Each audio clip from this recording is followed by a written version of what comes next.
Hello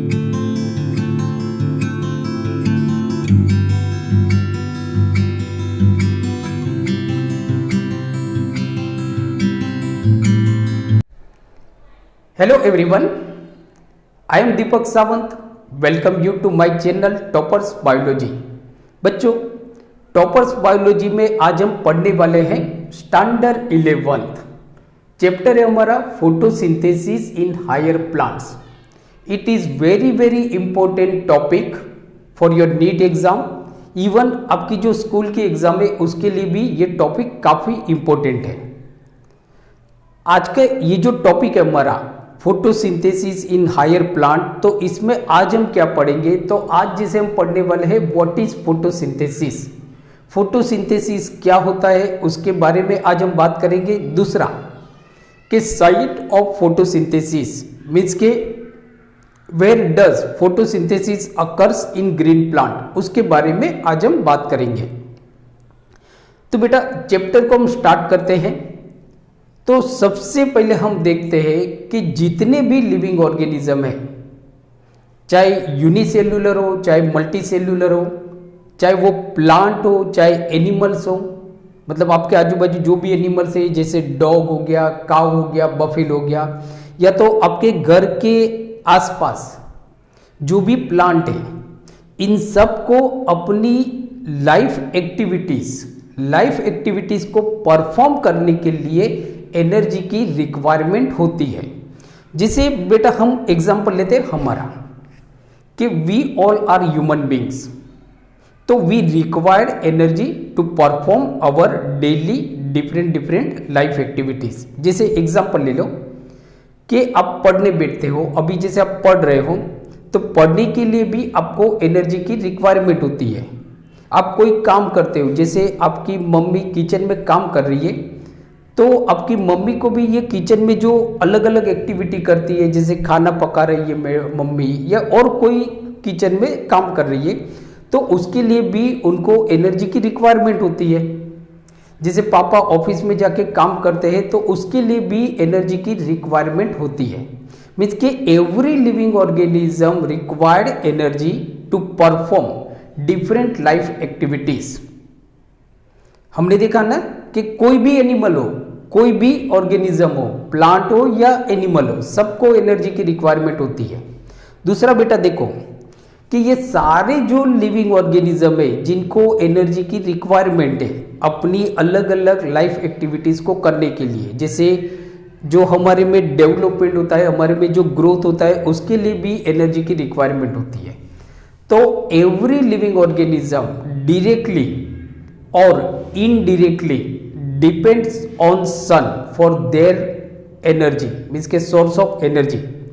सारे living organism का जो सोर्स ऑफ एनर्जी है, उनको जो एनर्जी मिलती है, या तो उनको डायरेक्टली सन से एनर्जी मिलती है, या तो इनडायरेक्टली भी सन से एनर्जी मिलती है. जैसे प्लांट की बात करें तो प्लांट अपनी एनर्जी के लिए डायरेक्टली सन पे डिपेंड है. तो ये तो हमने देख लिया कि भी एनर्जी की रिक्वायरमेंट क्यों होती है.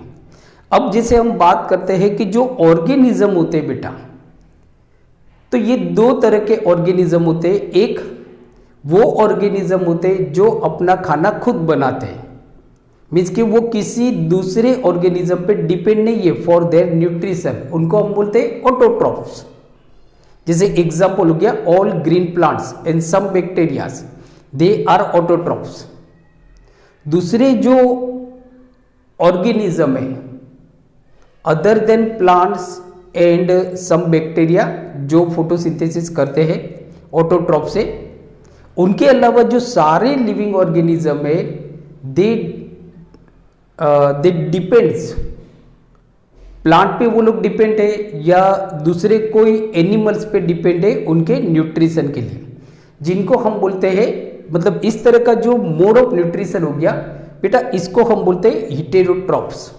तो देख लिया ना हमने बेटा कि दो तरह का हमारे पास मोड ऑफ न्यूट्रिशन है. एक है हमारा ऑटोट्रॉफ्स जिसमें प्लांट आते हैं और कुछ बैक्टीरिया आते हैं, ग्रीन प्लांट्स, और दूसरे हो गए सारे ऑर्गेनिज्म, ग्रीन प्लांट्स के अलावा सारे ऑर्गेनिज्म, जिनको हम बोलते हैं हिटेरोट्रॉफ्स. तो जो ग्रीन प्लांट्स होते हैं दे परफॉर्म फोटोसिंथेसिस बराबर, टू फुलफिल देयर एनर्जी, उनकी एनर्जी फुलफिल करने के लिए ये फोटोसिंथेसिस करते हैं। तो जैसे हम देखो तो अभी सबसे पहले हम देखते हैं कि व्हाट इज फोटोसिंथेसिस। यहाँ पे हमने एक डेफिनेशन लिखी हुई है, it is a biological definition of photosynthesis. But फिर भी समझ लेते हैं कि जैसे कि व्हाट इज फोटोसिंथेसिस। तो फर्स्ट याद रखो कि photosynthesis is a enzyme related anabolic process. Photosynthesis जो प्रोसेस है बेटा, ये पूछा जाएगा आपको कि फोटोसिंथेसिस नीट में पूछा जाता है कि फोटोसिंथेसिस कैसी प्रोसेस है, एनाबॉलिक है या कैटाबॉलिक है। तो इट इज एनाबॉलिक प्रोसेस। तो प्लीज रिमेंबर कि फोटोसिंथेसिस इज एनाबॉलिक प्रोसेस। तो बेटा मैं क्या बता रहा हूं कि photosynthesis is a enzyme related या enzyme based anabolic process in which मतलब ये एक ऐसी प्रोसेस है कि जिसके अंदर ऑर्गेनिक सब्सटेंसेस प्रोड्यूस होते हैं। मीन्स के photosynthesis is a enzyme based anabolic process of manufacturing और synthesis of organic material. Organic material बनता है, जैसे ऑर्गेनिक मटेरियल मीन्स जैसे एग्जांपल ले लो कार्बोहाइड्रेट्स। क्या बनता है? कार्बोहाइड्रेट मीन्स की ग्लूकोज। तो ये जो कार्बोहाइड्रेट है या ये जो ग्लूकोज है ये आपका ऑर्गेनिक मटेरियल है, ऑर्गेनिक सब्सटेंसेस है। तो फोटोसिंथेसिस में ऑर्गेनिक सब्सटेंसेस बनता है, मीन्स कि ये एक बायोकेमिकल एनाबॉलिक प्रोसेस है in which manufacturing of organic material inside the chlorophyll containing cells। जो लीव्स होते हैं, लीव्स के अंदर जो क्लोरोफिल कंटेनिंग जो सेल होते हैं उनके अंदर कार्बोहाइड्रेट मीन्स के ऑर्गेनिक मटेरियल बनता है फ्रॉम इनऑर्गेनिक रॉ मटेरियल। मतलब कि यहाँ पे plant inorganic raw material use करता है, जैसे एग्जांपल हो गया आपका वाटर एंड कार्बन डाइऑक्साइड। तो प्लांट क्या करता है, मतलब कि जो फोटोसिंथेसिस होता है उसमें क्या होता है कि प्लांट वाटर को एंड कार्बन डाइऑक्साइड को ये इनऑर्गेनिक मटेरियल है, ये इनऑर्गेनिक मटेरियल को as a raw material use करता है in the presence of sunlight. Sun की लाइट में, सूरज की जो लाइट होती है उसके अंदर क्लोरोफिल कंटेनिंग जो सेल होता है उसके अंदर एक बायोकेमिकल प्रोसेस करता है, और ये बायोकेमिकल प्रोसेस में जो एंड प्रोडक्ट जो आपकी बनती है वो एक ऑर्गेनिक कंपाउंड बनता है, जिस ऑर्गेनिक कंपाउंड को हम बोलते हैं carbohydrate. So this is called photosynthesis. Simple, this is called photosynthesis. तो बच्चों अब हम डेफिनेशन देखते हैं। तो देखो बेटा कि डेफिनेशन में हम क्या देखेंगे कि फोटोसिंथेसिस एक्चुअली आपका क्या है, what is photosynthesis. So photosynthesis is a biochemical process. देखो बेटा ये एक बायोकेमिकल प्रोसेस है, किसी ये एनाबॉलिक प्रोसेस है। ये बेटा आपको पूछा जाता है क्वेश्चन नीट के अंदर।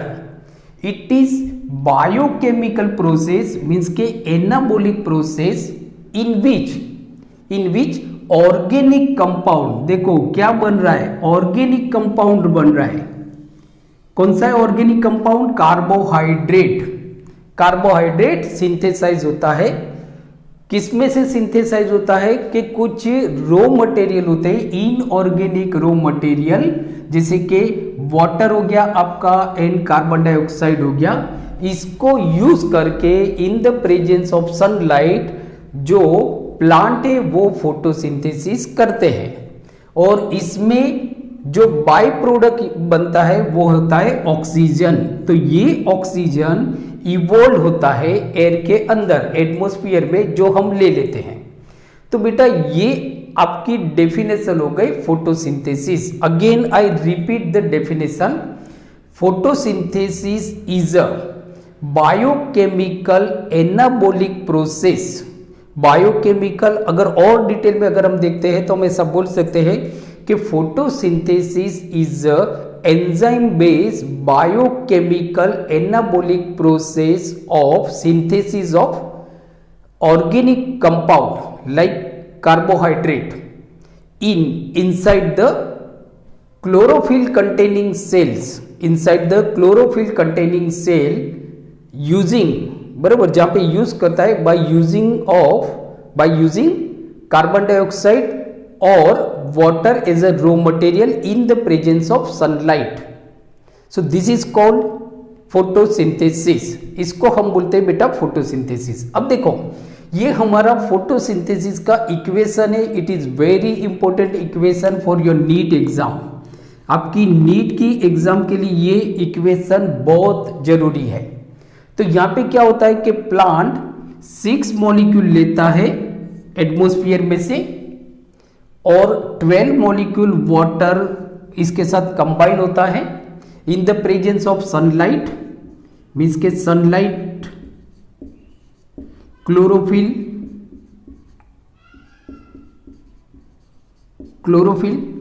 तो सनलाइट और क्लोरोफिल की हेल्प से, with the help of chlorophyll in the presence of sunlight it form organic compound that is called glucose. एक ऑर्गेनिक कंपाउंड बनता है carbohydrate, 6 molecule of oxygen and 6 molecule of water. So this is called equation of photosynthesis. ये हमारा photosynthesis का equation हो गया। दूसरा बेटा देखो, मतलब ये तो आपको नीट में पूछा जाएगा। दूसरा एक क्वेश्चन नीट में पूछा जाता है कि where does photosynthesis occurs in plant। तो फर्स्ट तो आपको याद रखना है कि प्लांट के जो भी ग्रीन पार्ट्स है, मीन्स के ग्रीन कलर पिगमेंट, एक ग्रीन कलर का पिगमेंट होता है जिसको हम बोलते हैं क्लोरोफिल। तो बेटा क्लोरोफिल कैसा होता है, ग्रीन कलर का एक पिगमेंट है। तो मैं आपको बता रहा हूं कि फोटोसिंथेसिस कहां पे होता है, इसके बारे में नीट में क्वेश्चन आपको पूछा जाता है। तो क्लोरोफिल मीन्स के green colour pigment that is chlorophyll होता है, बराबर। ये जो क्लोरोफिल कंटेनिंग जो ग्रीन पार्ट्स होते हैं प्लांट के, उसके अंदर क्लोरोफिल होता है जिसको हम कॉमनली बोलते हैं मेसोफिल। तो green colour pigment that is called chlorophyll. तो ये क्लोरोफिल कंटेनिंग जो भी ग्रीन पार्ट्स होते हैं प्लांट के, उसके अंदर आपका फोटोसिंथेसिस होता है। मीन्स कि हमारा जो आंसर होता है वो हम ये बोल सकते हैं कि chlorophyll is the side of photosynthesis in green plants. Green plants के अंदर होता है क्लोरोफिल, मतलब कि जो फोटोसिंथेसिस होता है वो ग्रीन प्लांट के अंदर होगा। तो सिंपली हम क्या बोलेंगे कि chlorophyll is the side of photosynthesis in green plants. Okay, चलो आगे देखते। दूसरा देखो बेटा कि कुछ फोटोसिंथेसिस के बारे में क्वेश्चन आपको पूछे जाते हैं। जैसे देखो कि हमारी जो अर्थ है उसके ऊपर जितना भी फोटोसिंथेसिस होता है, मीन्स कि जितना भी फोटोसिंथेसिस होता है उसमें से 90% फोटोसिंथेसिस एक्वेटिक प्लांट करते हैं। थोड़ा सरप्राइजिंग लगेगा बट इट इज ट्रू। जैसे देखो 90% of total photosynthesis is carried out by aquatic plant. It is very important point, very very important point. यहां से भी आपको नीट में क्वेश्चन पूछा जाएगा कि 90% of total photosynthesis is carried out by aquatic plant. Second जो हमारा है वो है कि first true and oxygenic photosynthesis started in cyanobacteria. पहली बार हमारी अर्थ पे जो पहली बार फोटोसिंथेसिस हुआ होगा, ऐसा माना जाता है कुछ प्रूफ के बेस पे, कि ऐसा माना जाता है कि हमारी अर्थ पे जो पहली बार फोटोसिंथेसिस हुआ होगा वो साइनोबैक्टीरिया के अंदर हुआ होगा, साइनोबैक्टीरिया के अंदर हुआ होगा। तो it is also very important point कि first true and oxygenic photosynthesis started in cyanobacteria. अब देखो ऑक्सीजेनिक फोटोसिंथेसिस का मतलब क्या होता है कि इस तरह का a kind of photosynthesis in which oxygen gas is evolve. So that is called oxygenic photosynthesis. चलो नेक्स्ट पॉइंट हम देखते हैं। तो next point is very very important कि कौन से ऐसे ऑर्गेनिज्म होते हैं कि जिनके अंदर फोटोसिंथेसिस एब्सेंट होता है। एनिमल में तो होता ही नहीं है, बट जैसे कि अगर हम एक पैरासाइट्स की बात करें, जैसे कि क्यूस्क्यूटा, ये एक पैरासाइट है क्यूस्क्यूटा, और फंजाई जैसे कि ए क्लोरोफिलस।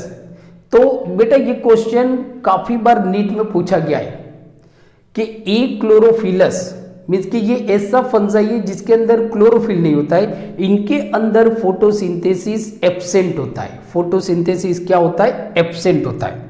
दूसरा अब देखो बेटा कि अभी हमने क्या देखा कि जो फोटोसिंथेसिस होता है वो ज्यादातर स्टेम के अंदर होता है, या तो जो ग्रीन लीव्स होते हैं और जो यंग स्टेम्स होते हैं उनके अंदर फोटोसिंथेसिस होता है। ये बहुत इंपॉर्टेंट पॉइंट है कि प्लांट में तो फोटोसिंथेसिस होता है, ये तो हमको मालूम पड़ गया, बट प्लांट के कौन से पार्ट्स में फोटोसिंथेसिस होता है ये भी हमको मालूम होना चाहिए। प्लांट के सारे पार्ट्स में फोटोसिंथेसिस नहीं होता है। जो ग्रीन पार्ट्स होते हैं, जैसे एग्जांपल ले लो कि प्लांट में ग्रीन पार्ट्स कौन से होते हैं, तो उनके हरे हरे जो पत्ते होते हैं, मीन्स के जो ग्रीन लीव्स होते हैं जिनके अंदर क्लोरोफिल होता है, एक ग्रीन कलर का पिगमेंट होता है क्लोरोफिल, इसकी वजह से ये पत्ते ग्रीन दिखते हैं, तो इनके अंदर फोटोसिंथेसिस होगा। दूसरा यंग स्टेम, स्टेम नहीं यंग स्टेम। यंग स्टेम का मतलब ये होता है कि समझो कि एक छोटा सा प्लांट है जो अभी अभी जन्मा है, अभी अभी मतलब वो पैदा हुआ है ऐसा समझ लो, तो उसकी जो स्टेम होती है ना वो ग्रीन कलर की होती है, जिसको हम बोलते हैं यंग स्टेम। तो ये जो यंग स्टेम होती है ना वो दिखने में आपको ग्रीन कलर की दिखती है because it contain green colour pigment chlorophyll. तो ये जो यंग स्टेम होगी, सारी स्टेम नहीं, आपको ऑप्शन पे भी ध्यान रखना है, young stem containing green colour pigment chlorophyll perform photosynthesis. So this is very important point for your NEET exam. तो ऑब्वियसली आप देखो बेटा कि जो रूट है उनमें तो फोटोसिंथेसिस होता ही नहीं है, बट अभी जो हम पॉइंट देखेंगे, जैसे मैं यहां पे बता रहा हूं कि roots of Tinospora and Trapa they are photosynthetic. It is very very important point, very important point कि जो टाइनोस्पोरा होते हैं और जो ट्रेपा होते हैं उनके जो रूट होते हैं, तो इस रूट के अंदर क्लोरोफिल होता है, तो they perform photosynthesis. It is very important point for your NEET exam. आपकी नीट की एग्जाम के लिए बहुत इंपॉर्टेंट पॉइंट है। तो बेटा प्लीज टेक अ स्क्रीनशॉट, या आप इसको लिख भी सकते हो। सो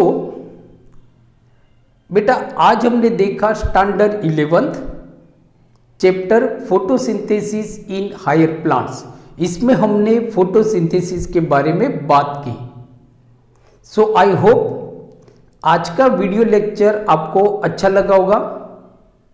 सो आपका आज का वीडियो लेक्चर आपको कैसा लगा आप मुझे नीचे कमेंट्स बॉक्स में लिख के भेजिए।